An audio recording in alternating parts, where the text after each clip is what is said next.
14-ci qism. Mən dil saat 2 bilan saniyə bilan deyişib qoyğan bağçığa yetib gəldim. Umu texmining oldimda kelgan bo'lsa kerak, darvozaning oldida saqlab turardi. U mening kelganimni ko'rib, atrofga qarab qo'yib, keyindan mingishga sharatildi.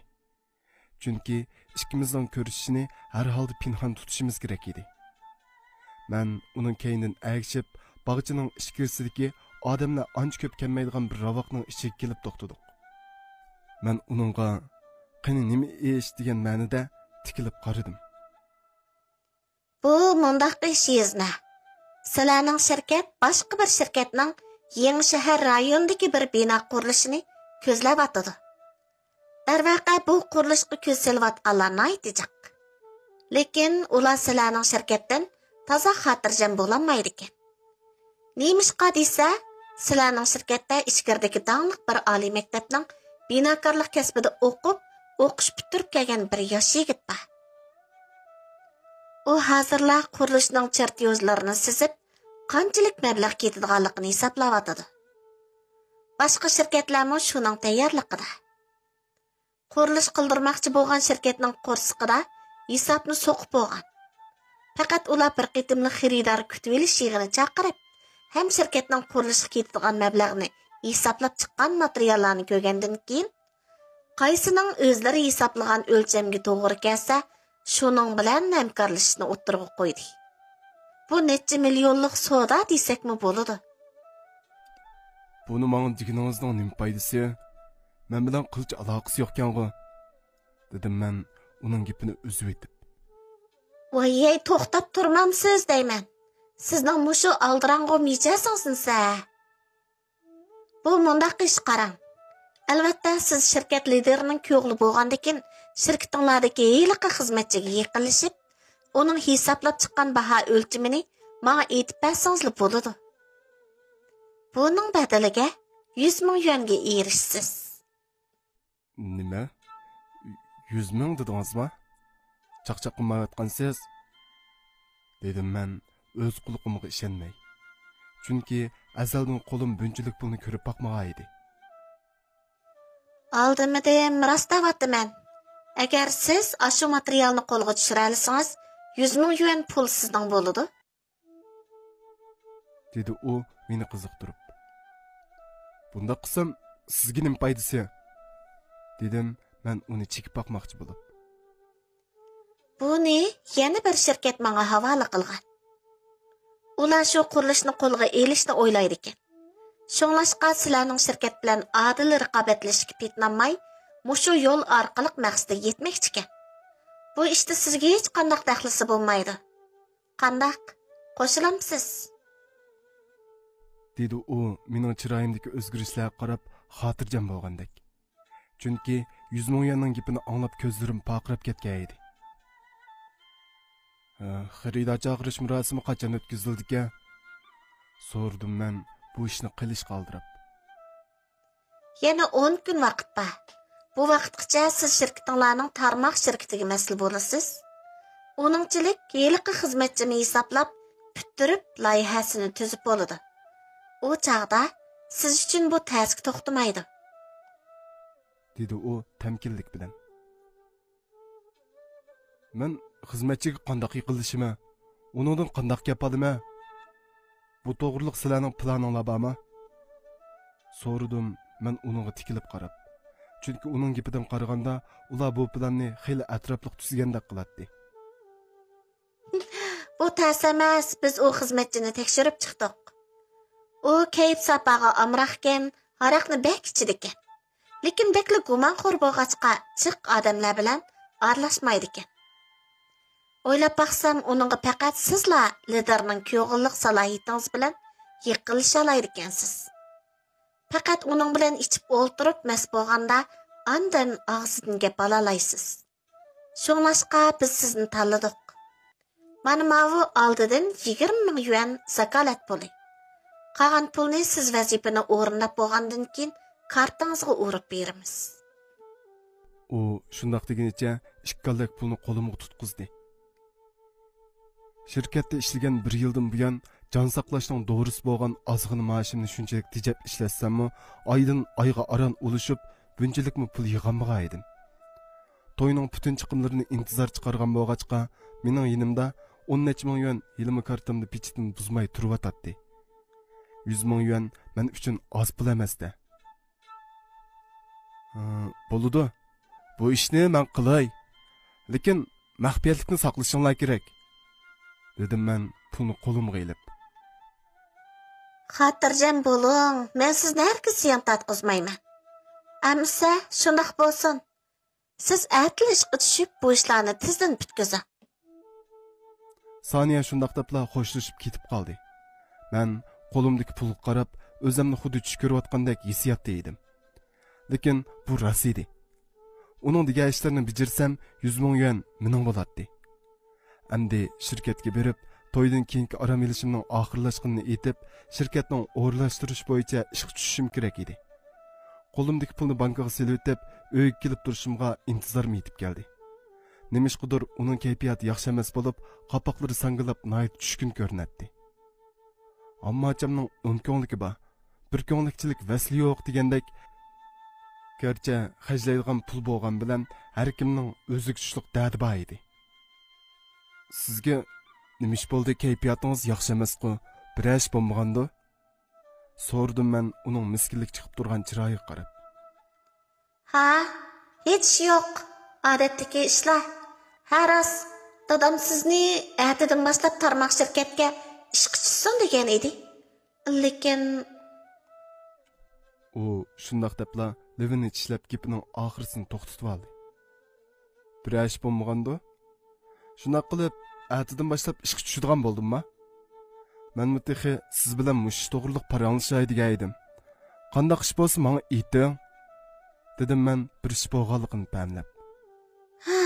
Savdo sanoat idorasidagilar shirkatni tekshirib, ba'zi masalalarni bayqagan o'xshaydi. Amaliyotda bek cho'ng ishlarmi emas. Tashviq qilgan mahsulotlar bilan ishlab chiqargan mahsulotlar birdek emaskan. Tashviqotga saxtlik ishlatibsizlar. Savdo pulini monopol qilib olib, kichik shirkatlarning ilgirlash yo'lini to'sib qo'yib, vayron bo'lish girdobiga opirib qo'ydinglar degandek bahona sabablar bilan tarmoq shirkatning rasmiyatlarini bejarib bermoqda yo'q. Cho'ng shirkatning tijorat kenishkisini amaldan qoldirmoqchi bo'lyapti. Dadamning bu ishni beshi qetib, munosabatli o'rinlar bilan ko'rishib, hal qilishning chorasini izlayotdi. Sho'nglashqa bir necha kun saqlab turing. Nemishkin ular biz bilan qiyirishib qoldi desa? Dedi u ig'ir birini tinivitib. Men uning gapini anglab, oldingi kunisi Xoliq bilan Soniyaning deyishgan gaplari esimga kelib, bo'layotgan ishlarni tushunib yetdim. Bunisi aniqki, bularning hammasi Soniyaning o'ynayotgan o'yinlari edi. Lekin men qarab tursam bo'lmaydi. Agar vaqtida harakat qo'llanmasam, 100 ming yuan pul qo'limdan uchib ketadi. Xotirjam bo'ling. İntizor, bu ishlarni men qo'yib bering. O'zim bir taraf qilay, dedim men ishonch bilan. Chaqchaq qilmang Ziya. Hozir chaqchaq qiladigan vaqt emas. Odam o'laman desa bir nima qilaman deganda gap qiladi ekansiz. Men sizga chaqchaq qilgandek ko'rinatamdim. Men azaldan qilolmaydigan ishga po'atmayman. Siz meni bo'sh chaqlab qapsiz. Agar bu ishlarni men bir taraf qilsam, men qandoq rahmat aytasiz? Dedim men uning ko'ziga qarab ishonch bilan. Rostavatamsiz? Qani, undaqda sizning planlaringizni anglab boqay. Bu ishni siz qanday qilmoqchi? Dedi u menga ishonmagandek. Bu hozircha maxfiy, keyin bilib qolasiz.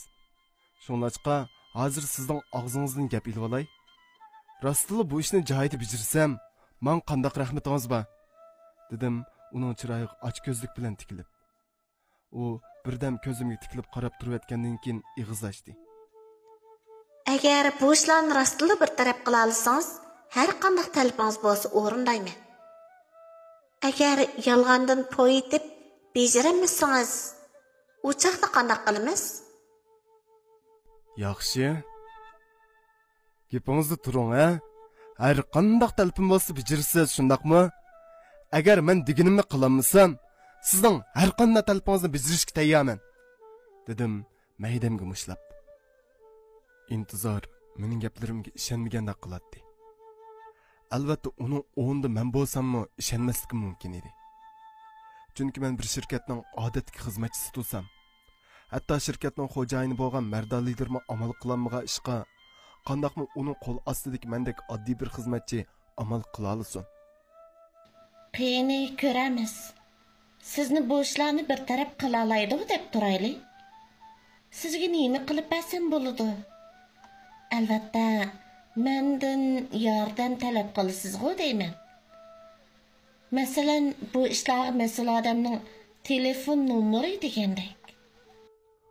Undaqda So'l sanoat idorasining boshlig'i Xoliqning telefon nomerini ta'minlay olamsiz? So'rdim men uning gapiga javoban. Nima? Siz bevosita u odamni istamoqchimi?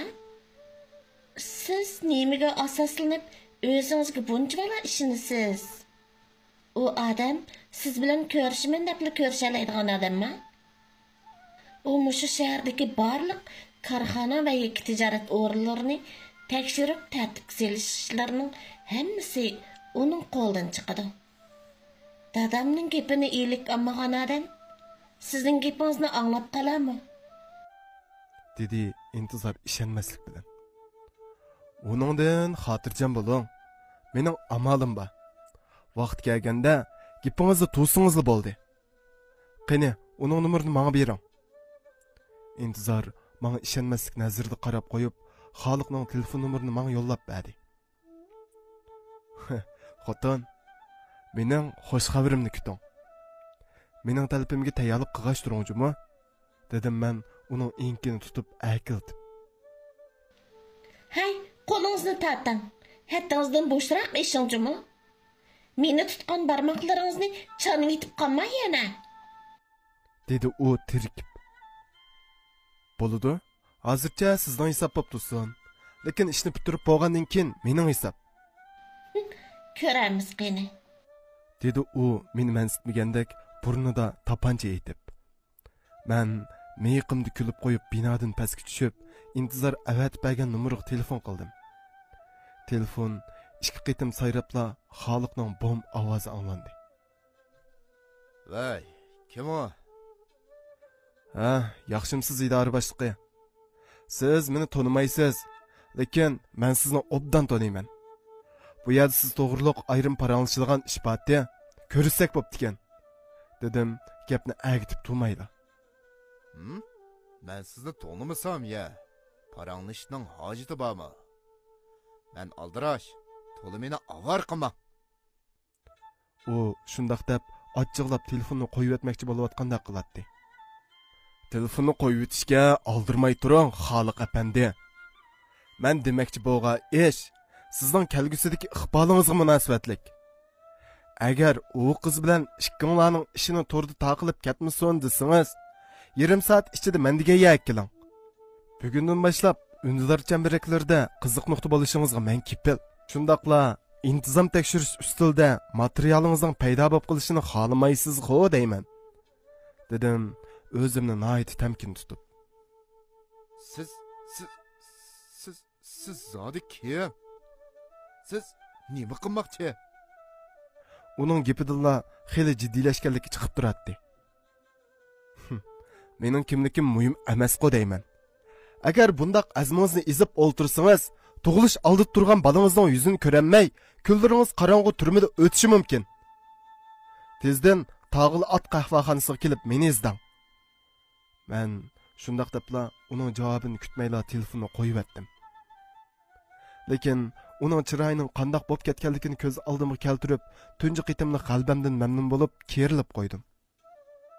Bugun kechda intizorning mening karvatimdagi holtini xiyolga keltirib, badallarim o't bo'lib yinishga boshladi.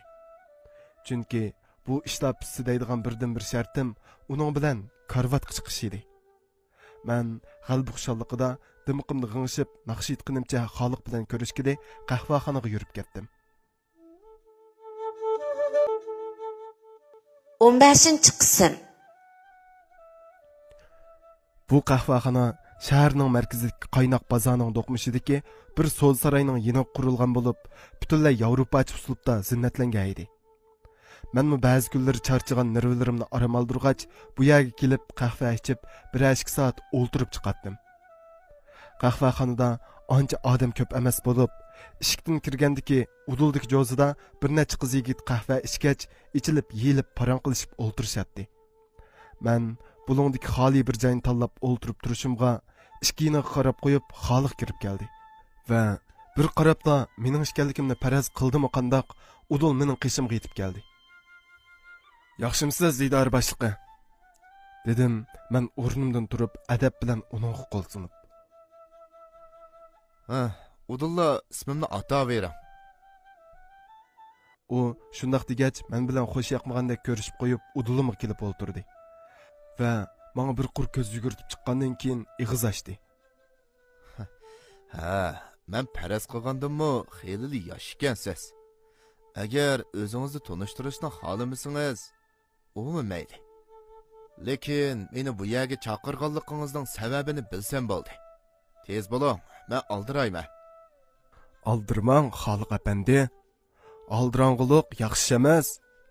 Napoleonmi oxirgi jangda boshqalarning gapini anglamay, aldirang'ılık qilganlik uchun ig'ir mag'lubiyatga uchragan.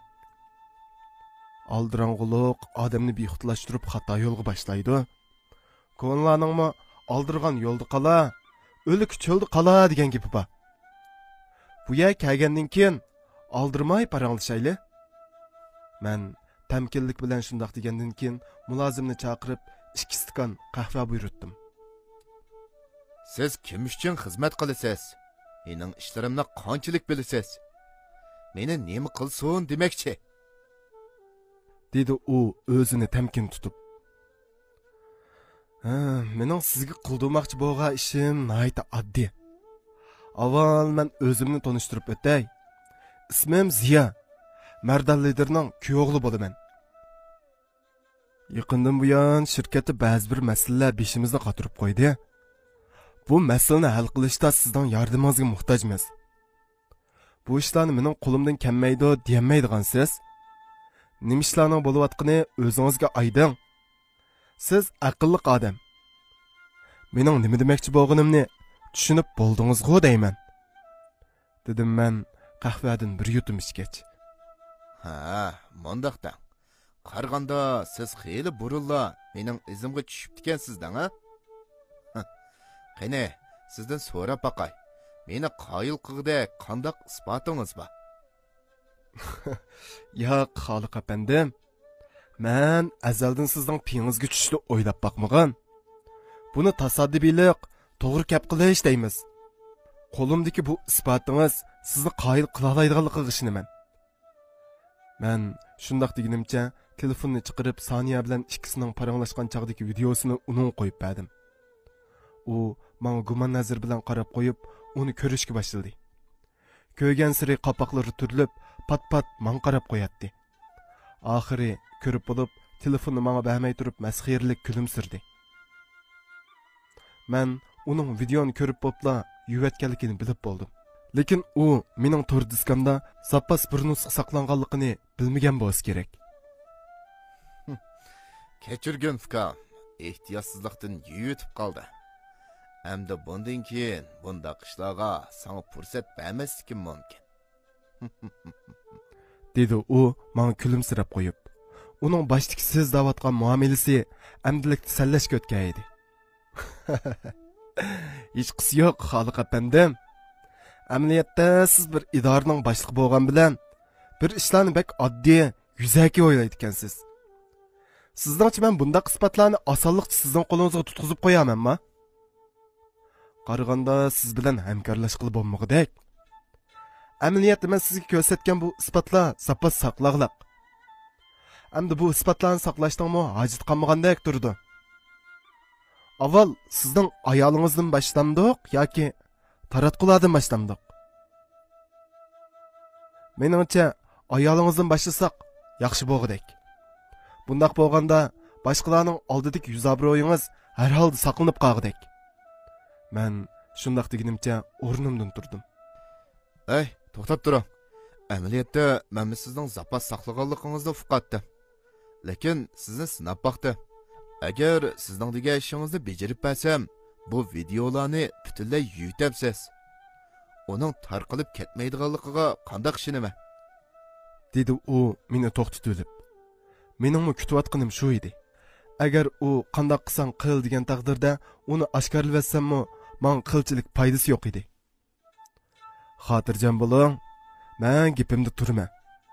Siz Mardan liderning shirkatini tekshirish ishlarini to'xtatib, yaqindan moslashib bersangiz, uning keyindan bu videoni butunlay o'chirib o'taman. Sizga tahdid soladigan har qanday isbotlarni yo'q qilib o'taman. Dedim, garchi gapimda turishni o'ylamagan bo'lsam-mu, uningga yolg'ondan va'da berib. Chunki bu isbot soniya bilan xalqni kontrol qilishimdagi birdan bir qurolim edi. Uni hargiz yo'q qilishni o'ylab baqmagan edim. Ha, bo'ladi amsa. Gapimiz gap bo'lsin. Lekin deb qo'yay. Bundan keyin bundaq ishlar yuz bermsin. Men boshqalarning keynimdan paylab yurishini yoqtirmayman. Agar yana shundoq ish bo'lib qolsa, u chaqda mendan ranjimang, ha? U shundoq degunicha menga xo'sh demasdan chiqib ketdi. Men chiqib ketib qolgan xalqning keynidan qarab, mag'rurlanib kulib qo'ydim. Chunki shirkatning lideri hal qilinmagan ishlarni mana mendek bir oddiy odam hal qilgan edim. Bir hisobda bu ishlarni xeyli bo'lib qoldik. Bu dunyoda savallik o'tkazmaydigan kim bor deysiz? Men dal ularning mushu ojizligidan foydalanish kerakligini bilib yetdim.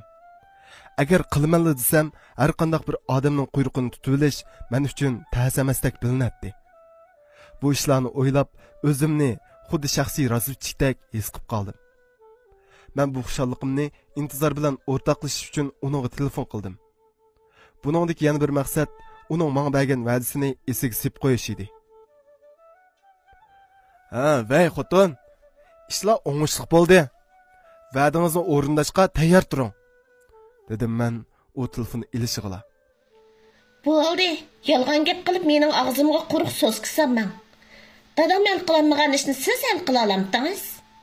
Agar hal bo'ldi degan taqdirdami, tasoddifiy to'g'ri kelib qolgan bo'lishi mumkin. Yana birsi sizga deb qo'yay, endi men xotin degan gapni og'zingizga olmang. Men sizga hech qanday va'da bermadim.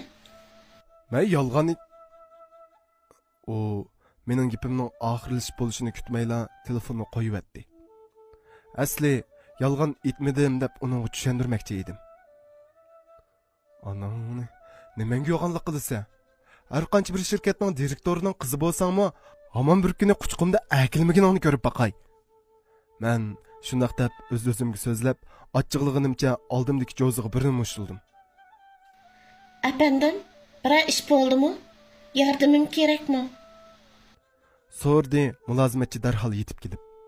Chunki qahvaxonadagi kishilarning hammasining diqqati menga markazlashgan edi. Ha, yo'q, hech qisi yo'q, rahmat sizga. Men shundoq deganimcha o'ng'aysizlik his qilib qahvaxonadan yinib chiqdim. Intizor mening gaplarimga ishonmagandek qiladi. Uning gaplaridan qaraganda shirkatning masalasi hal bo'lgan taqdirdimi, mening sababimdan deb shundoq bo'ldi deb o'ylamaydiganligi aniq edi. Chunki men nimaga hisob? Uning nazarida mendek bir oddiy odam qandoqmi xalqni gap kirgizalsin. Lekin shundoqdimi birinchi qadamni o'ngishli besib oldim. Amdilikda tarmoq shirkatga ishga tushsam, soniya topshirgan ishlarni joyida bijirib, deyishgan pulni qo'limga olsam, ondan hodiqim chiqatdi. Uyga qaytashimda soniyadan telefon keldi. Qaraganda xalq bilan ikkimizning ko'rishganidan xabar topgan bo'lsa kerak, telefonni ilishimg'ila chalvo qilib ketdi. Bu sizning nima qilganingiz? Erkishimsizdek bo'lamdi. Menmi o'tgan ishlarni eg'izga olmaydigan, sizmi bu ishlarni hech kimga oshkorlamaydigan bo'lgan edingiz. Shundaq turug'liq, uni izlab bag'ingiz nemisi? Endi ishni buzib qo'ydingiz. Xalq bo'sh odam emas. Hamon bir kuni bu hisobni bizdan oladi. Siz zodi nima ish qilib bunday qilasiz? Aytay, bu ishlarni yana kim biladi? Dedi u meni so'roqlab. Asli buni qilmaydim Saniya. Buning hammasiga siz sababchi. O'zingiz boshda meni yillik qurilish to'g'riliq baho jadvalini o'g'irlab bering dedingiz. Keyinda o'zingiz bu ishimga to'sqinlik qildingiz. O'ylab boqing, Soğul Sanoat İdaresi şirketning ishlarini tekshirib, tarmoq shirkatning ish bajarishiga to'sqinlik qilyotsa, mening yana u yerga berib ishlashimdan ig'iz ochqil bo'lamdi. Menmo atidan boshlab normal ishga tushishni o'ylagan. Lekin lider meni bir mezgil aram ilib turing deb to'xtatib qo'ydi. Buning sababini balkim bilgansiz. Oldingi kuni siz So'l Sanoat idorasining boshliqi Xoliqni shunday qilish qistiga edingiz. U balkim sizdan qo'rqqan bo'lsa kerak. Sizlar harakatga kepti. Shunglashqa menmi qarab tursam bo'lmaydi. Shunga sizga deb qo'yay Saniya. Men sizning topshiriqlaringizni bajarib bo'lguncha ular bo'lgan suiqasdingizni to'xtatib turing, dedim men uningga tushuncha berib. Bo'ladi. Men texi bundaq bo'lib ketar deb o'ylamganman. Lekin yana bir gapni deb qo'yay. Siz bu ishlarni dastak qilib, idora boshlig'i Xoliqni izlab yaxshi qilmabsiz. Bu to'g'riliq meni izlasangiz bo'ladi. Siz bilmaysiz. Xoliq bo'lsa, o'zining nom obro'yiga bek e'tibor beradigan odam. U keyin bu ishlarning oshkoralanib ketishidan ansirab, qora qo'lini bizga sunmasa mayli to'g'ri. Her halda diqqat qiling, dedi u meni ogohlantirib. Uning gapini anglab, bayatın qahvaxonada uning men qarashlarining boshqacha ekanligini his qilgan edim. Elimi oqshom aqlimni ishlatib, tatib olgan videoni bir barmoq diskiga qachlab, yotoq uyimdagi rasmning kayniga tiqib qo'ygan edim. Agar unda qilmagan bo'lsam, bugun uningga telefon bergan vaqtimda bu isbotlarim yo'q bo'ladi. Tigi yo'q andishlik xiyollar ilkida piyodalar yo'lda ketib berib, bir narsaga go'ppil so'qilib, yiqilib tushkil tasli qoldim. Va barliq ochiqimni so'qiyotgan odamdan chiqarmoqchi bo'lib, yinimga qaradim. Qaradim-yu, bayqa ochiqimning o'rnini bir ansizlik egallab oldi. Chunki yinimdala men bilan tangdimatlik bir qiz voyjonlig'inicha og'zidan ko'pik chiqarib yotadi. Men chaqqonlik bilan uni yo'lmoqchi bo'ldim. Buning bo'lsa, put-qo'llari jaloqlab titrab tortishga boshladi. Bu chaqda atrofimda bir necha odam o'ylashdi. Men qanday qilarimni bilmay tamtirab qoldim. Tez, doktorxonaga elib bering. Nimaga qarab tursiz? Dedi ularning orasidagi yosh bir yigit menga yordamlashgach uni ko'tarib. Ha, bo'ldi, men mashina tosay, dedim men vuduqqunimdan nima qilarimni bilolmay. Bo'ldi, mening mashinamda elib borayli. U yigit shundoq deginicha u qizni ko'tarib, yiqilli yerda to'xtatib qo'ygan mashinasi taraf qarab mangdi. Men ichimda mundaqmi yaxshi odamlar bor ekan deganimcha u qizni ko'tarib mashinaning keyin tarafiga chiqdim. Yigit bo'lsa mashinani tezlikda o'taldirib, cho'ng yo'lga chiqib yurib ketdi. Mening butun asyadim u qiz baldi bo'lib ketgachga mashinaning qaysi tarafga mang'inini diqqat qilmabdiman. Oldi tarafimga qaragan vaqtimda mashinaning shahar sirtidagi yo'l bilan ketib borganini ko'rib, shofirdan so'radim. Ey, yo'lni xato minib qoldingizmi qandaq? Shaharlik doktorxonaga bundaq mangmay tuqqu. Bo'ldi, ortiq so'rma. Sen bilan bir ko'rishmoqchi ekan. Joyingda jim o'tir, dedi shofir yigit keyin ko'rish aynikidan men qarab qo'yib. Bu qandaq bo'g'ini? Mashinani tez to'xtat. Men shu gapni qilib bo'g'icha orliqda yinimdagi qiz chaqqonlik bilan bir qora xaltini bishimga kaydirib, biqinimga ushliq bir narsani tirab qo'ydi va bo'sh ovozda: agar hayot qolay desang, suvaningni o'chirib bizga maslash, dedi va bir qattiq narsa bilan bishimning keyin tarpiga kuchab birni qo'ydi. Men voy deganimcha oldimdagi o'rindiqning yo'lanchikiga bishimni qo'yganimcha boshlarim piqirab, ko'z oldim qorong'ilashib, asta yon tarafga qiyisib yiqildim.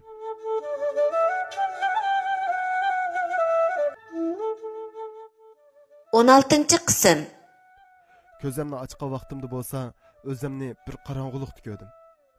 Boshlarim chinqilib og'rib turadi. Put-qo'llarim bog'langan bo'lib, hatto ig'izimga lat tiqib qo'ygan edi. Bari-biri ko'zim qorong'ulikka ko'nib, atrofni ozroq ilg'iq qila oldim. Bu bir uyning ichi bo'lib, ust tarafdan barmoq patqidek bir to'shikdan suz yo'riqlik tushib turadi. Bu yerda qanchalik yotganim noma'lum. Qo'soqlarim ichib, uchaylarim tortishib ketgan bo'lib, uningdan bakrak ussuzlik qiynab ketib boradi. Soniyaning degani rostganda. Ahvoldan qaraganda Xoliq qahvaxonadan chiqibli ishni boshlagan o'xshaydi. Bo'lmasa, bu shaharda mening hech kim bilan adovatim bo'lmasa, armonlarimga yetolmay, mushundaqla o'lib ketmasam bo'ladi-ku. Döşükten tushib turgan sus yo'riqlikdan qaraganda, sirtda qorong'i tushishga boshlagandek qiladi. Atrof bo'lsa timtasliqqa cho'kkan bo'lib, ansizlik ichida so'qqan yurkimning tevishi bilan jiddiychilik ichidagi ilayotgan nafaslarim anglanib turadi. Bog'liqdan bo'shanish uchun shunchalik tirishgan bo'lsam-mu, unimi bo'lmadi. Aksicha, meni bog'lagan arg'amcha put-qo'llarimni to'xtamay midirlitish sababli surkishib, ichishib og'rishga boshladi. Lekin shundaqdimi bu yerda o'limni kutib yetishga bo'lmaydi. Men barliq kuchim bilan uy ichida domlab, uyning to'rtimiga usib yurib, eshik tögiga yetib bordim. Va taslikda o'rnimdan turib, eshikning yon tarafidagi tomning qirig'iga kaynimchi bo'lib, qo'limdagi og'amchini sukashga boshladim.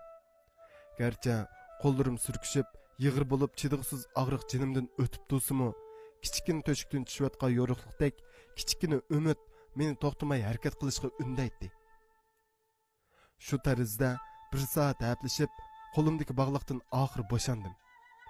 Ta'limga bu jarayonda bir rasmi kirib qolmadi. Lekin men bog'liqdan bo'shangan bilan bo'yining ishki tishidan quluplangan bo'g'achqa yanala so'linib turmoqdan boshqa amal yo'q edi. Dal shu vaqtda sirtdan bir necha odamning palampaydan tushayotgan oyoq tivishi anglanib, ishik tuviga yiqinlashdi. Oyoq tivishidan qaraganda ular ikki odamda qiladi. Tezlik bilan amal qilmasam, ishim chatoq edi. Men hech nimani o'ylamayla, ishik ichilgan hamalla ishikning kayniga mukundim. Ishik ichilib, birisi yon telefonning chirg'ini yondirg'incha kirib keldi. U kirib bo'lishiga ishikning sirtiga qarab yugurdim. Va ishik oldidagi birisiga qattiq so'qilib, uni o'ngdisiga uchirib etib, oldimdagi palampaydan yuqoriga qarab yugurdim.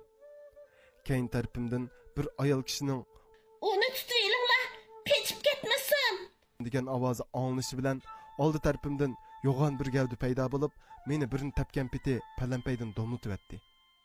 Palampaydan necha domlab, texi amdala qechib chiqqan eshikning oldiga yiqildim. Beshim palampayning girvaklariga tegib yirilgan bo'lsa kerak, yuzimga issiq suyuqlik iqib tushishga boshladi. Og'riqning dastidan o'rnimdan turolmay joyimda yetibli qoldim. Qochmamsa, ha? Qochi, endi qechib baqa qani, ha? Og'riq chidayolmay, voyjonlig'imcha uningga yalvurishga boshladim. U oxiri urushdan to'xtab, yendikilarga buyruq qildi. Uni uyga akirib, bog'lab qo'yinglar. Qag'inni akam kelganda bir narsa deyishayli. Ishikning oldida bir sonlar kuzatib turinglar. Yana qechib ketadigan bo'lsa, mendan bir pun ololmaysizlar. U shu gapni qilayotgan paytda sirtda mashinaning ovozi anglandi. Ha? Akam kelgan o'xshaydi. Tez uni akirib ketinglar. Dedi u ishkaylanga oldirtib. Uning buyrug'i bilan qolgan ishkayla meni uyga elib kirib, put-qo'limni qaytadan bog'lab qo'yib chiqib ketdi. Endi talayga boqmoqdan boshqa amal yo'q edi. Shu daqiqada kallamni ishlatib bu yerdan qutulib chiqishga chora izladim va chaqmoq tezligida bir amalni o'ylab topdim. Bu amalimga toza ishonamsammi, lekin tavakkul qilib biqishim kerak edi. Chunki sabab qilsang sivat suv to'xtaydi degandek, hech qanday amal qilmay qarab turgandan yaxshi emasmi? Sirtda mashinaning ovozi to'xtab hayal o'tmayla palampayda ularning oyoq tivishi olinib, ishik ichilib, ularning qo'ldagi yo'g'on qo'lchirog'dan chiqqan nur ko'zlarimni ochirmay qo'ydi. Ular qo'lchirog'ni men qaritib turgan bo'g'achqa kimlarning kirganini ilg'i qilolmadim. Hey, Muxtar, sen qilib qol. Qolganlar chiqib, sirt saqlab turinglar. Bu tonish ovoz anglangandila kelgan odamning xoliq ekanligini bilib yetdim. Uning qo'lidagi kuchli qo'lchirog'ning nuri menga markazlashgan edi. U meni bemalol ko'ralgani bilan men uni ko'rolmaydim. Meni mashina bilan ilib kelgan yiliq qiz bilan yigit chiqib ketib, xoliq bilan muxtarlik qilib qolgan edi. Haling shumiti? Xotiniga tekkan laqva. Qahva xondiki nochiliging qani? Ha? Shu yo'g'onchiligingni endi qilib baqa qani? Ha? Xoliq shundaq deginicha qonqishimga mush bilan birni qo'ydi.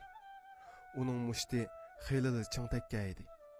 Shu hamalla burnimdan o'qdek qon ketib, ko'zlarimdan chaqmoq chaqqandek o't chiqib ketdi. O'zimni to'xtatolmay yagi yiqildim. U kelgan piti yoqqamdan siqib turg'izib vaqirdi. Ayta, men to'g'riliq yana nimalarni bilasan? isbotla qani, ha? Isbotlarning hammasini men topshirsang, hayot qolasan. Bo'lmasa, hayot qolaman deb ham xiyol qilma. O'liking mushu yerda qoladi.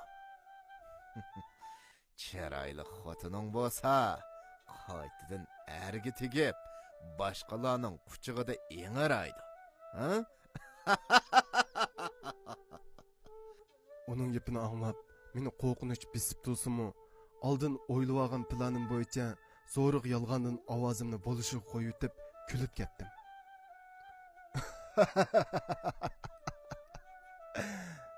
Men mushunda qilish orqali uning psixikasini ojizlashtirishim kerak edi. Muxtarning bizga qaratib turgan qo'lchirog'ning yo'riqida xalqning ajablanish ifodasi chiqib turadi. Ha? Kallangning dadi bormi sening?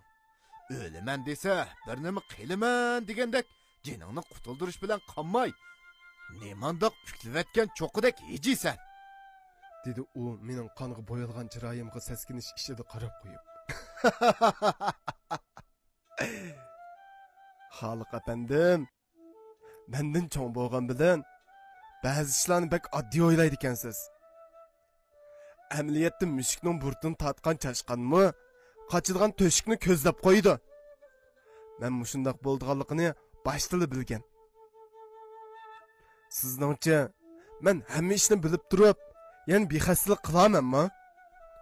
Amaliyotda kunduzi mashinaga chiqqanda paraz qilib bo'lganman. Siz texi meni bilmaydigan o'xshaysiz. Men kasbiy texnikum maktabida imtihon natijam maktab bo'yicha 1-o'rinda turadi. Tor texnikasi jihatdan atrofimdagi odamlarning oldida o'zimni hacker deb atsam, hargiz poatqanlik bo'lmaydi. Shundaq turug'liq, acaba bu ishlarni oldin o'rlashtirish qilmay qolamanmi? Mening kompyuterimdagi tor diskam men 24 soat ichida parolimni kirgizmasam, avtomatik holda qo'zg'alib, uningdagi barliq isbotlar tor dunyosidagi eng cho'ng taratqularga yo'llanib ketadi. Uningda sizning huquqingizdan foydalanib, qaysi shirkatdan qanchalik pora olganligingizdan tortib, tafsiliy xotirlangan. Men oldin o'ylab qo'yganlarimni bir boshdan so'zlab, uni qaymoqtirib qo'ydim.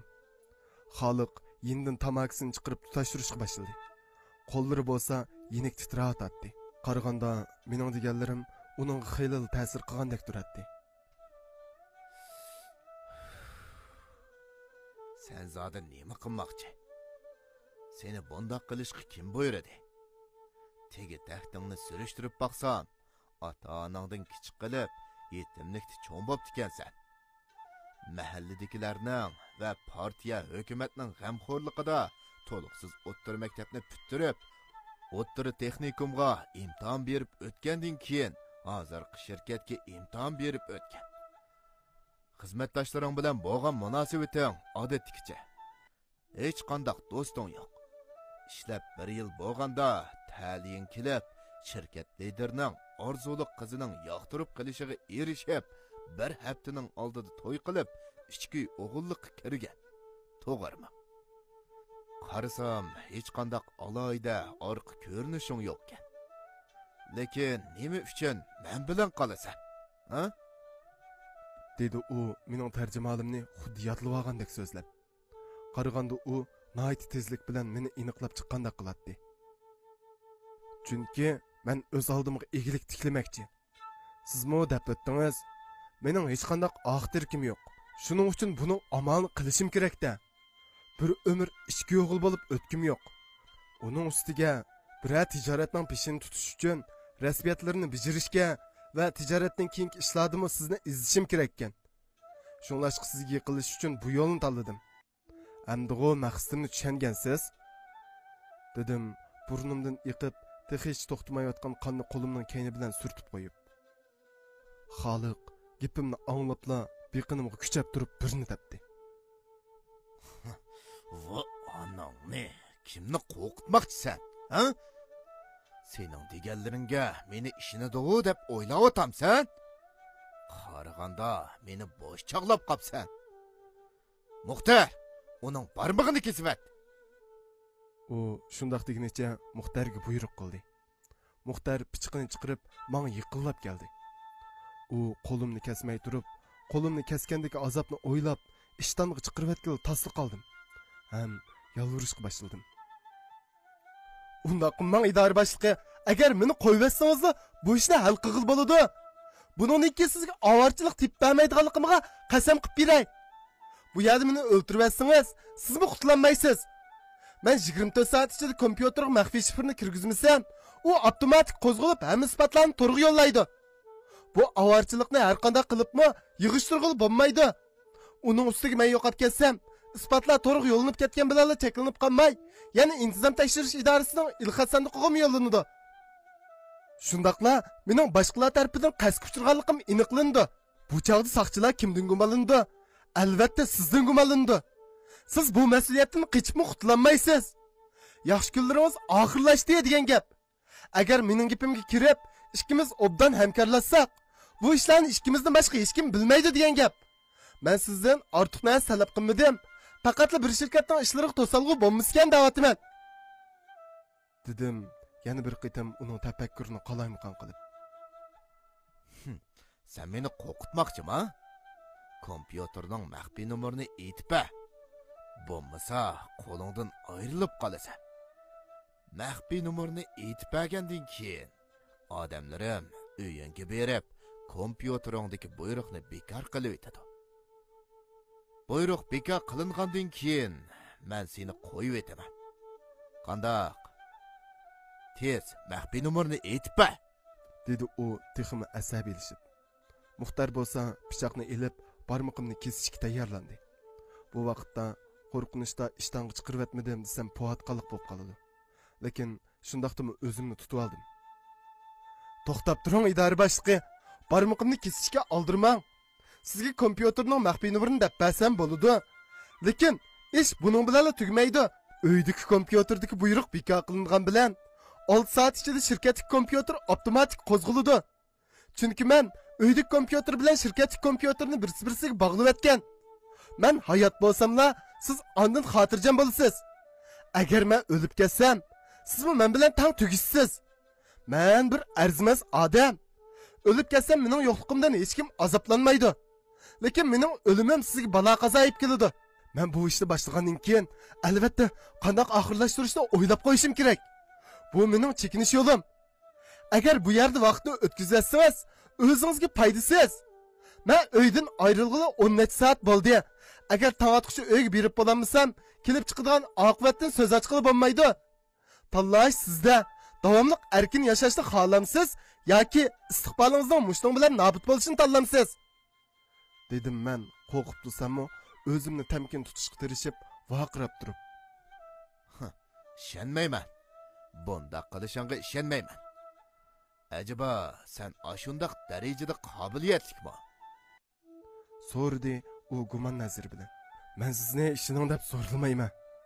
Men sizning ba'zi shirkatlardan, shundaqli yakki tijoratchilardan qanchalik pora olganligingizni, qandoq bilib olganligimni hargizim faraz qilib bilamaysiz. Mening bu isbotlarni qanday qo'lga tushirganligimni anglab beqing. Men bir mezgil ko'zish orqali sizning bir nechta shirkat xo'jayinlari bilan munosabatingizning yaqin ekanligini sezgandan keyin, ularning shirkat hisobotiga so'qinib kirib, aniqlash orqali sizning shaxsiy hisobotingizga ma'lum nisbat foyda ayirib kelayotganligini bildim. Agar bu ishlar oshkorlanib ketsa, sizlar emas, sizga pora bergan ash shirkatlarmi avorchilik yo'liqida. Endi mening gapim tugadi. Endi qaror chiqarish o'zingizda. Men o'limga ancha parvo qilib ketmayman. Chunki mening tortishadigan hech nimam yo'q. Balkim ayolingga tortishmamsa deb so'rab qilishingiz mumkin. Siz aytgandek, men faqat uvoylik ishga o'g'il. Men amal yo'qlikdan shunday qilishga majbur bo'lgan. Yilg'icha o'zimdan nomus qilib, vijdon azobi tortib kelyapman. Meni o'ltirsangiz, menga yordam qilib bu azobdan qutuldirib qo'ygan bo'lasiz. Lekin siz bir umr qilganlaringizga pushaymon qilib o'tsiz. Meni hayot qoldirsangiz, yanada burunqidek kuldiringiz xotirjam o'tadi.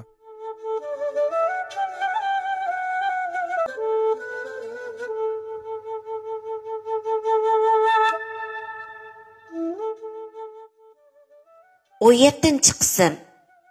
Mening ras yolg'ondan og'zimga kelganini bildirlashlarim uni tamtirtib qo'ydi.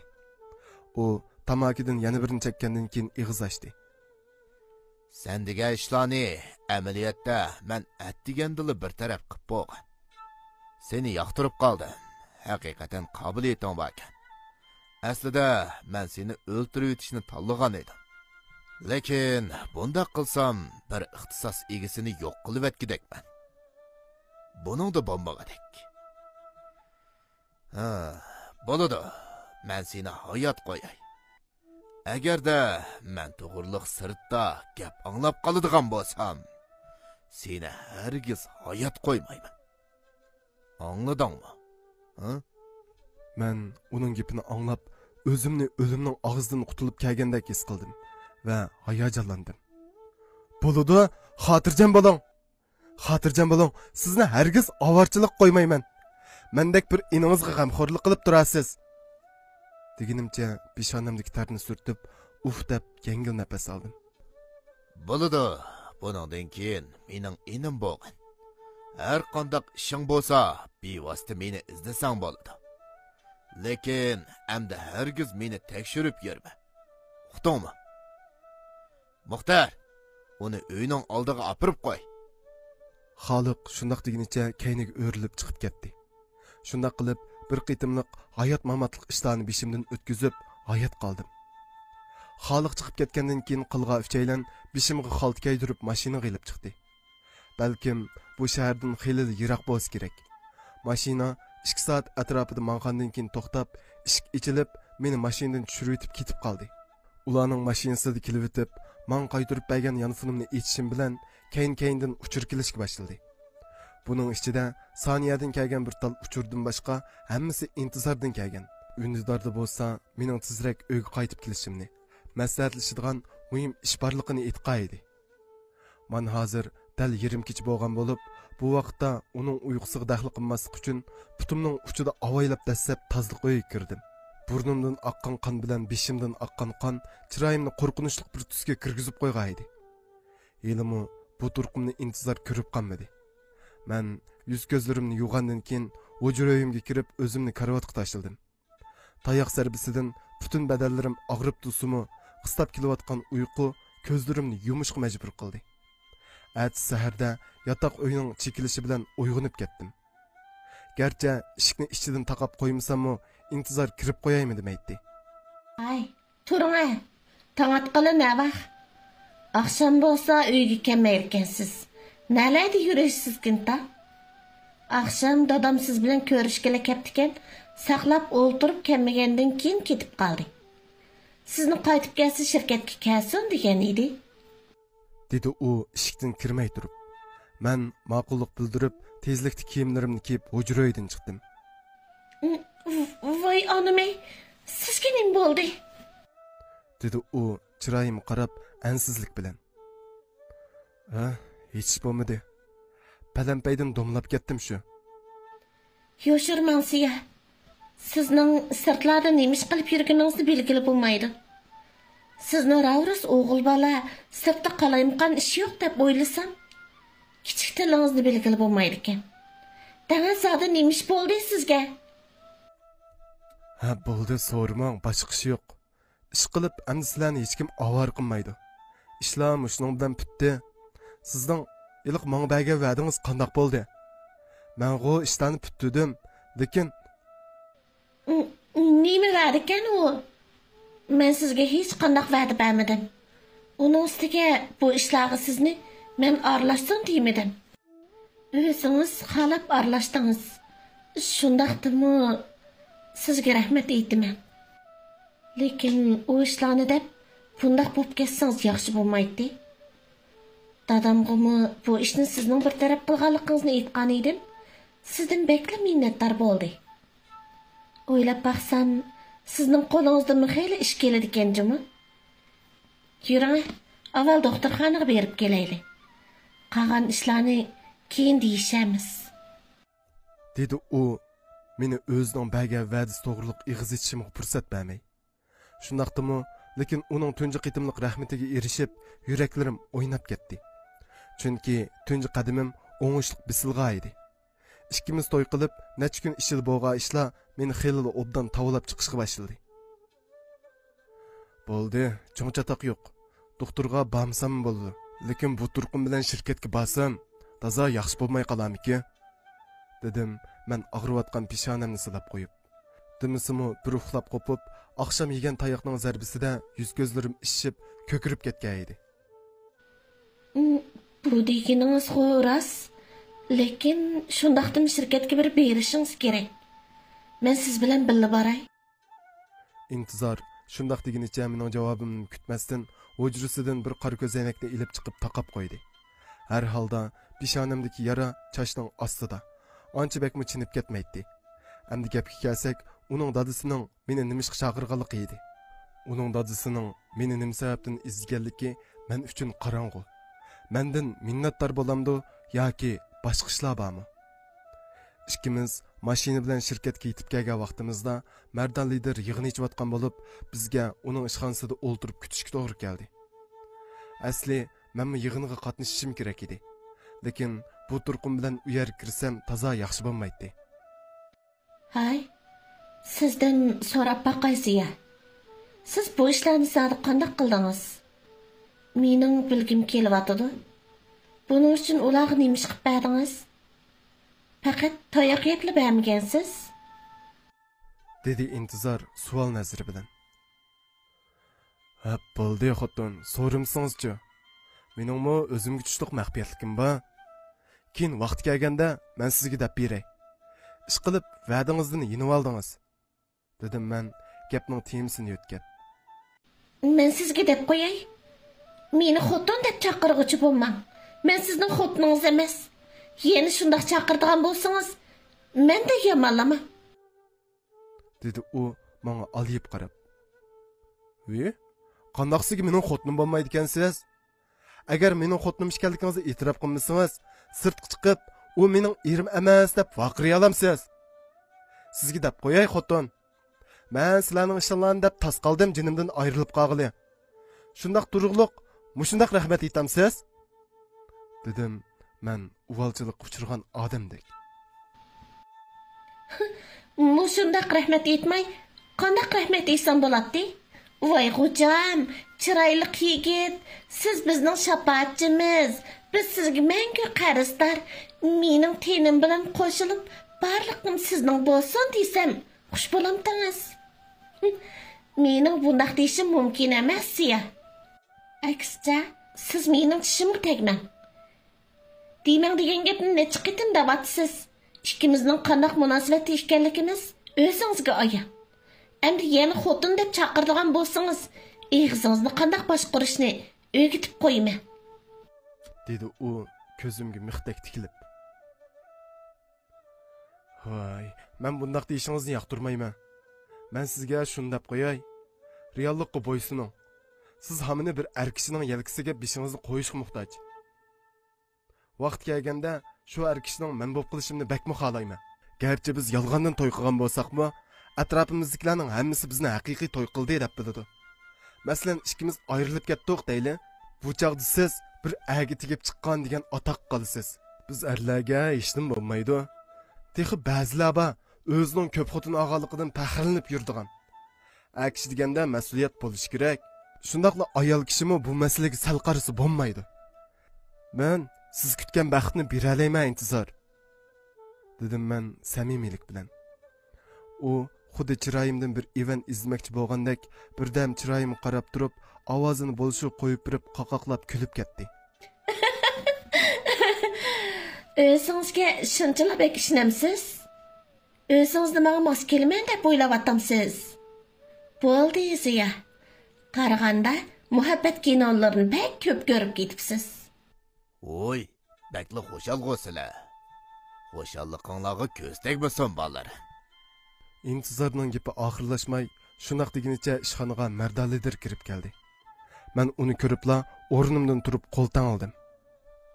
Ha, qani, o'ltiring o'g'lim, dedi u men bilan ikki qo'llab ko'rishgandan keyin. Chiroyimga qarab jiddiylashgan holda so'radi. Bu sizga bir ish bo'lmagan-ku? Yo'q lider. Hay yo'q dada.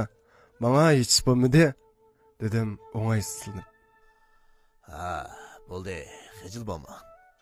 O'g'il bol degan anda-munda jidal majra so'rinlarga kirib qolmayman degili bo'lmaydi. Sizning shirkat uchun qilganlaringizni angladim. Men har qancha qilibmi hal qilish chorasini topolmagan ishni siz chaqqonli bir taraf qilibsiz. Hay, nimani demagan bilan hozirgi yoshlarni salchoqlig'ili bo'lmagadek. Menmi sizni salchoqlab, bunchalik munosabat doirangizdan kengri ekanligingizni uqmabdiman. Asli sizlarni to'ydan keyin shirin oy o'tkazib kelamikin desam, o'zaro kelishib, bu ishni amaldan qoldiribsizlar. Shundaqla siz shirkatga ishga tushmoqchi bo'libsiz. Menmi sizga ehtiyojli bo'lib turadi. Yaqinda bir shirkatning yuqori summali qurilish planining rasxotini hisoblab, ularning tasdiqlashiga erishgan shirkat bu qurilishni vakolatan bitirib berishni ustiga oladi. Shunglashqa bizmi osh tanlashga qatnashmoqchi. Şirketimizning moliyaga maxsus xodimi buni hisoblab tayyor qilib qo'ydi. Yana necha kundan keyin yig'in ichilib, har qaysi shirkatlarning hisoblab chiqqan natijasini tekshirib, selishtirib, o'zlarining hisobotiga to'g'ri kelgan shirkat bilan hamkorlik qilmoqchi bo'lgan. Bu qurilish shahar bo'yicha oldingi qatordagi qurilish desakmi bo'ladi. Bu turni biz ilib olsak, xeyli jiq foyda topgandan sirat shirkatimizning nomimi yuqori ko'tarildi. Shunglashqa bizning bu ishga mas'ul xodimimiz bilan ikkinglar o yig'inga qatnashsizlar. Bu ish bizning shirkat uchun bak muhim. Hech qanday uchurni sirtqa oshkorlashga bo'lmaydi. U shundoq deginicha ustal ustidagi telefonni elib sirtdagi Tursunayga Subat ismli birisini chaqirishni aytdi. U telefonni qo'yib bo'lmayla ishga chekilib, liderning "Kiring" deb ruxsat berishi bilan ishxonaga mandimatlik, bug'doy o'ng, egiz bo'y, ko'zoynak taqib olgan, o'riq, kulrang kostyum kiyib olgan bir yigit qo'rnibgina kirib keldi.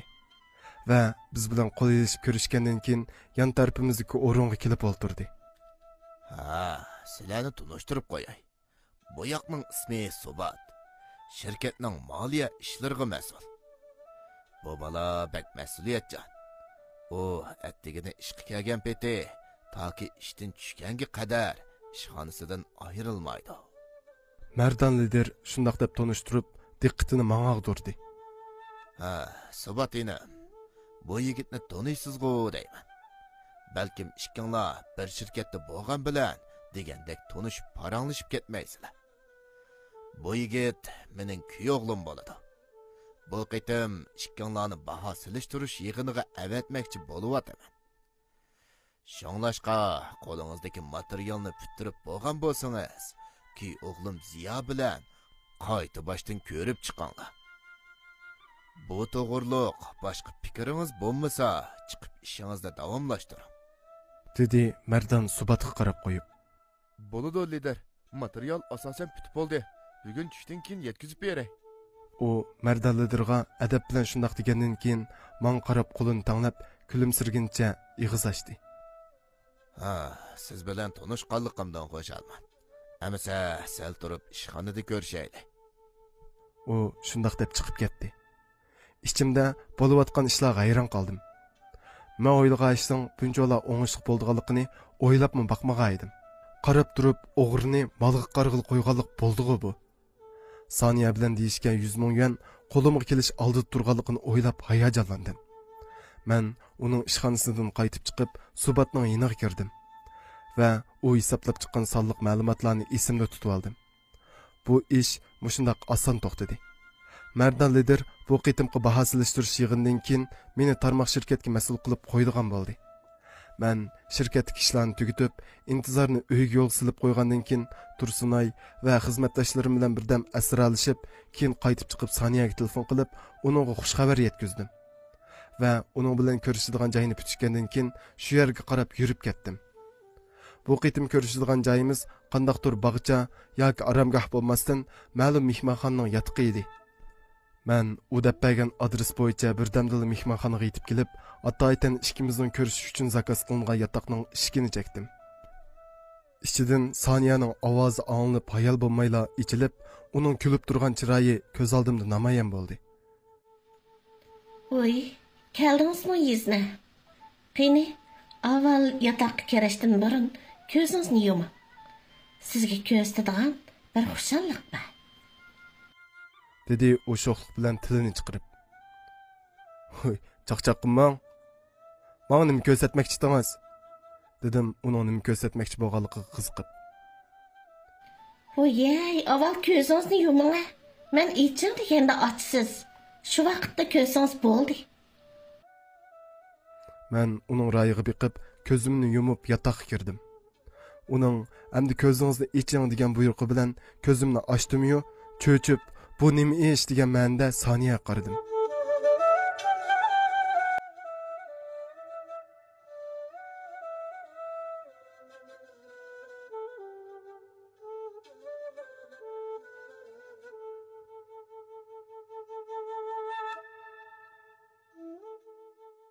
On 8-ci qism. Chunki ko'z oldimda texi yaqindala mening masligimdan foydalanib, men bilan birga bo'lgan yiliq qiz nepiz lavlarini tishlaguncha menga qarab turardi. Yaxshimisiz? Uzun bo'pti ko'rishmagili. Pek eskigansizmi? Baraqetimmi izlab qo'ymadingiz? U qiz shundoq degunicha menga qo'l tangladi. Men bu yerda bir shumliq bordek his qilib, Soniyaga savol nazar bilan qaradim. Menga nimanda qaraysiz sizna? Men shu ikkinglarni ko'rishib olsam dedim. Nimali degan bilan ikkinglar bir kecha bo'lsa-mu xotin bo'lashdinglar. Konalarning bir kunlik xotinning 100 kunlik mehri bo'ladi degan gapi bor-ku. To'g'ri-da sizna? Uning ustiga U shundoq debla gapning oxirini yutib o'tib, yiliq qizga qarab turib gapini davomlashtirdi. Niloper tünügün meni izlab kepti-ki. O sizden amildor bo'lib qapti. Buni anglab, men qanday qilishimni bilemay ikkinglarni yuzdirani ko'rishtirishni loyiq topdim. Albatta, buningga siz ega bo'lishingiz kerak-da. Nima? Mendan amildor bo'lib qapti da'vatamsiz? Bu mumkinmi? Dedim. Men uning gapini anglab, beshimdan bir chidek muzdek suv quygandek andikib. Sizningcha mumkin emasmidi yizna? O kuni ikkinglar birga bo'lgan tursanglar, uning deyishicha, shu kundan keyin u hech kim bilan aloqa qilmagan ekan. Niloperning oila sharoiti siz bilmaysiz. Uni menga o'xshash ota-onasidan kichik qilib, aksining oldida cho'ng bo'lgan. Uning aksi bo'lsa jadal bilan so'riniga dasturxon ko'tarib borganning birisi. Agar o singlisining amildor bo'lib qolganligini bilib qolsa, uni o'ltirib etishga yanmaydi. Shundaqla sizni bo'sh qo'ymaydi. Shuning uchun bu ishni vaqtida bir taraf qilishingiz kerak. Uning ustiga bu qiz mening oromgohimda ishlagan bo'lg'achqa, menmi uningga ega bo'lishim kerak-da. Yo'q, Soniya, bu mumkin emas. U kuni men kayflikda nima ish bo'lganligini uqmayman. Agar u boshqalardan bo'lgan bola bo'lsa-chi, bundaq chapinning pesh tegib kelsa chaplashib olgan qizlarni men jiq ko'rgan. Ya'ni kelib men uningga pul berib rozi qilgan tursam, agar saq bo'lgan bo'lsam, bundaq ishlarni hargiz qilmaydim. Men sarangma, tunji yigitlikimni bundaq qizga tutqizib, dedim, ochchig'imda yurilg'udek bo'lib.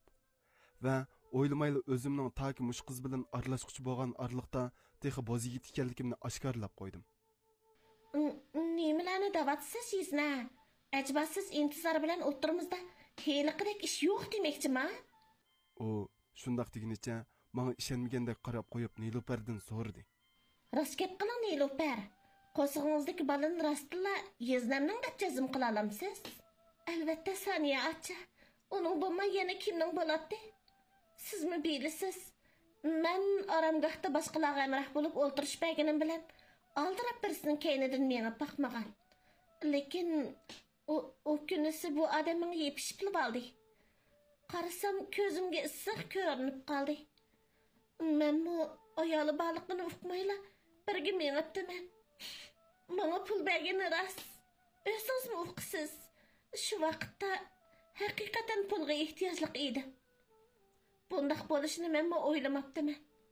Agar akam bilib qolsa, o'ldirib etishni yanmaydi. Men endi qanday qilaman? Acha. Menga ega bo'la. Nilufar shundoq deb ikki qo'li bilan yuzini etib, isa deb yig'lashga boshladi. Men nima qilarimni bilmay, achchig'imda uni hozirla gilin bo'g'ib bir narsa qilib ketdi. Agar u rostla mendan homildor bo'lib qolgan bo'lsa, chatoqning cho'ngi chiqatdi. Yashamoq shundoq ta'smidi. Maslikimda bilib bilmayli qilib qo'ygan xatoliqim ilojsizlik ko'chasiga boshlab, beshimga yana qandoq kunlarni elibdilar. Yo'q, oldirab tanbasam bo'lmaydi. Agar bu ikkisining birlashib o'ynayotgan o'yini bo'lsa-chi. To'xta, bu yerda cho'qim bir masala bordek. Men shularni o'ylaganimcha Soniyaga yuzlandim. Sizdan bir savolni so'rab baqay, Soniya. Agar rostli shundoq bo'lib qolgan bo'lsa, buni qandoq bir taraf qilamiz? Buni qandoq bir taraf qilishni o'zingiz bilasiz-ku deyman. Mening bilishimcha bu qizning homildor bo'lib qilishi tunji qitimliq emas-ku deyman. Siz bilan bu yerga ikkimiz deyishgashni puturganligim uchun kelgandim. Ajiba, shundoq paytda uni bu yerga chaqirishingizda ma'lum sabab bormi qandoq? Men texi oqshomni o'lim og'zidan qutulib keldim. Sizga desam, ikkimiz hozir bir yipga bog'landik. Menga bir ish bo'lsa, sizga mi yaxshi bo'lmaydi? Bo'layotgan hamma ishlarga siz sababchi. Shundoq bo'lgandan buni qanday hal qilishni o'zingiz bilasiz. İki ishni tang deyishamdoq yoki ayrim deyishamdoq. Balkim bu ishlarni hal qilishning chorasi bordi. Biz doktorxonaga berib tekshirsakla masala hal bo'ladi, dedim men Soniyaga qadilib turib. Yezna, bu ishlarni mendan ko'ryapsiz? Albatta, bugun men sizni oldingi kuni deyishgan ishlar to'g'riliq chaqirgan. Lekin tuyuqsizlik planda o'zgarish bo'lib qoldi. Shuning uchun oldida bu ishlarni hal qilib etib, keynidan u ishlarni deyishayli degan. Agar doktorxonaga berib tekshirtiman deysangiz, buningda chatoq yo'q. Lekin Nilufar singlim hargizmi meni oldimaydi. Yaxshisi bu ishni mushu yerda bir taraf qilaylik. Singlim, siz chiqib turing. Yeznan bilan bizning deyishadigan ozroq ishimiz bor. Xotirjam bo'ling, sizning ishingizni joyida bir taraf qilaman. Menga ishining. Soniya shundoq degunicha Nilufarga ko'z ishorasi qildi. Nilufar bo'lsa, beshini ling'ishtirib qo'yib, royishlik bilan chiqib ketdi. Qani Yezna, endi o'z ketimiz kelaylik. Qandaq shirkatinglarning qurilishga ketadigan hisob natijasini qo'lga tushirdingizmi? Dedi u to'van ovozda. Qo'lga tushirdim. Lekin sizning planda o'zgarish bo'lib qoldi deganingiz qandoq gap bu? So'radim men yondirib. Bu mundaq gap. Bu ishlar siz uchun sal tezga to'xtab qolishi mumkin. Siz shirkatinglarning hisoblab chiqqan natijasiga saxtlik ishlatib, uni o'zgartirishingiz kerak. Shundaq bo'lganda bu plan natijalik bo'ladi. Nima?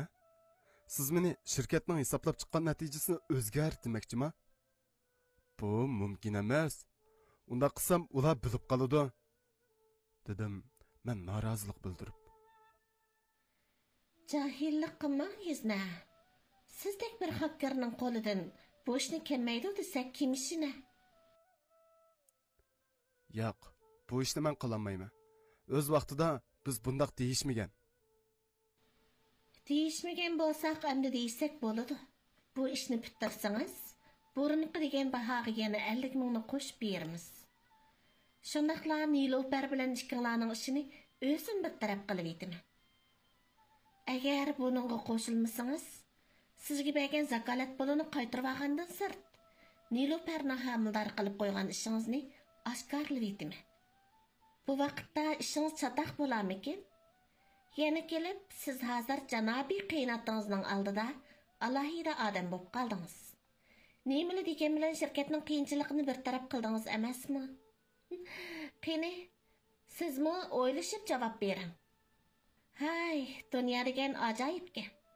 Texi necha kunning oldida xalq bilan ikkimizning ko'rishishimizni dastlab qilib, buning bilan men tahdid solgan edingiz.